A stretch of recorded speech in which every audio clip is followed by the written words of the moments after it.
मुलाकात करते हैं हमारे सभी एक्सपर्ट्स के साथ और वक्त है पिक ऑफ द डे का।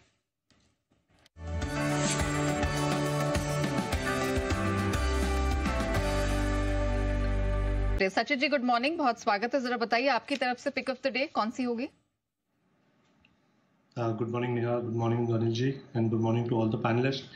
यहाँ पर बिकवाली करने की सलाह होगी बाटा इंडिया के फ्यूचर्स में, जिस तरीके से ओवरऑल स्ट्रक्चर है एंड प्लस एक सीजनैलिटी फैक्टर यहाँ पर काफी रिपीटेडली दिखा गया है कि अक्टूबर नवंबर ये 2 महीने इस पर्टिकुलर स्टॉक के लिए थोड़े से नेगेटिव रहते हैं।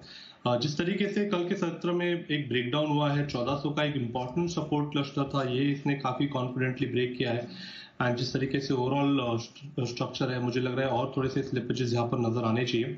सो अगर थोड़ा सा भी पुल बैक मिल जाता है तो 1385 से लेके 1400 तक बिकवाली करने की सलाह होगी। स्टॉप लॉस आपको 1405 पे लगाना है on a closing basis and मुझे लग रहा है 1 से 2 दिनों में ही 1330 के आसपास का एक कॉन्फिडेंस स्विंग बन सकता है on the lower side. Stop loss repeat कर दीजिए सचिन जी। 1405 स्टॉप लॉस होगा on a closing basis and target होगा 1330 का। ओके, चलिए तो बाटा इंडिया पे फोकस करके आज सचिन जी चल रहे हैं। अब सचिन जी, एवेन्यू सुपरमार्ट कोई राय बन रही है?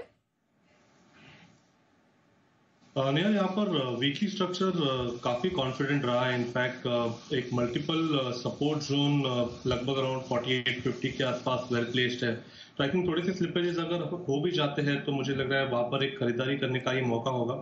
ओवरऑल ट्रेंड स्ट्रक्चर काफी कॉन्फिडेंट है। एक अच्छे बुलिश रैली के बाद पिछले 2 महीने से एक अच्छा कंसोलिडेशन इसमें नजर आया है एंड कहीं जाकर एक सपोर्ट बेस के आसपास मुझे लग रहा है एक रिवर्सल फॉर्म हो जाना चाहिए।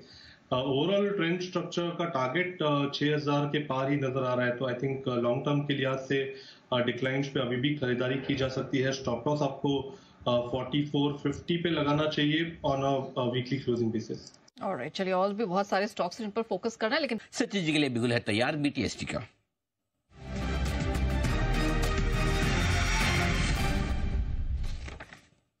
सचिन जी बताएं सर। अनिल जी, यहाँ पर 2 स्टॉक्स है, दोनों ऑन द शॉर्ट साइड है। पहला स्टॉक है एमसीएक्स का। जिस तरीके से ओवरऑल स्ट्रक्चर रहा है स्टॉक में, एक kind of a double top formation का कंफर्मेशन यहाँ पर एग्जिबिट हुआ है।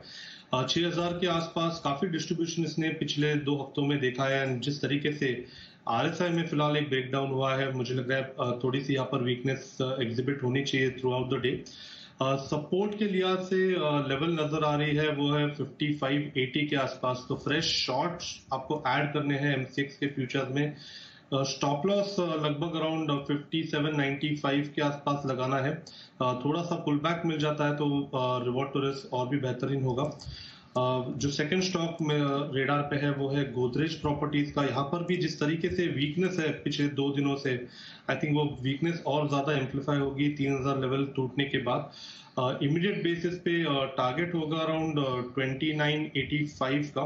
फ्रेश शॉर्ट्स यहाँ पर भी ऐड करने हैं एंड स्टॉप लॉस लगभग अराउंड 3090 के आसपास प्लेस करें। ऑलराइट, चलिए तो एमसीएक्स और गोदरेज प्रॉपर्टीज सेल करने की रिकमेंडेशन इस समय आती हुई सचिन जी की तरफ से। लेकिन राय लेनी है हमें सचिन जी की भी 10 की कमाई शुरू करने से पहले आइए जानते हैं एक बिल्कुल बीटीएसटी का।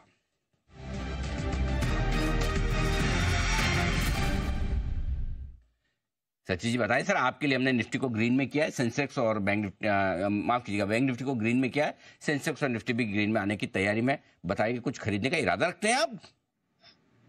जी अनिल जी, यहाँ पर ऑलरेडी सुमित ने लुपिन का जिक्र किया है। मुझे लग रहा है यहाँ पर ओवरऑल फार्मा स्पेस में थोड़ी अच्छी हलचल हो रही है। वहां पर मुझे लग रहा है ऑरबिंदो फार्मा में जिस तरीके से वापस टर्न अराउंड हुआ है तो यहाँ पर एक अच्छा पुल बैक बनना चाहिए।